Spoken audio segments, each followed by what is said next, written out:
দুনিয়াতে যত অদ্ভুত অদ্ভুত প্রশ্ন সব আপনি মুসা আলাহিস সাল্লামের মাথা থেকে পাবেন। বিভিন্ন বিষয়ে আল্লাহরে প্রশ্ন করতেন। সাইয়েদনা মুসা আলাহিস সাল্লাম আল্লাহরে বললেন, আল্লাহ আপনি আমার এমন একটা জিকির শিখাইয়া দেন যে জিকিরটার শব্দ আপনি আর আমি ছাড়া কেউ জানবে না। দিনে রাতে সব সময় এই জিকির আমি করব, আপনারে ডাকবো, কিন্তু শর্ত হলো এই জিকিরটা জানবে শুধু আপনি আর জানবো শুধু আমি।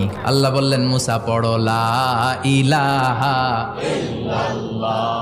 মুসা আলাইহিস সালাম কয়, মাবুদ এটা তো জাতীয় জিকির, সবাই জানে।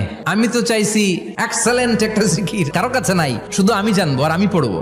আল্লাহ বললেন, মুসা এই লা ইলাহাকে যদি এক পাল্লায় রেখে দাও, তাম বিশ্ব, সাত আকাশ, সাত জমিনটারে তুলে যদি তুমি আরেক পাল্লায় রেখে দাও, লা রাজাহাত কাফাতু লা ইলাহা ইল্লাল্লাহ, মুহূর্তের মধ্যে লা ইলাহার পাল্লা ভারী হয়ে যাবে।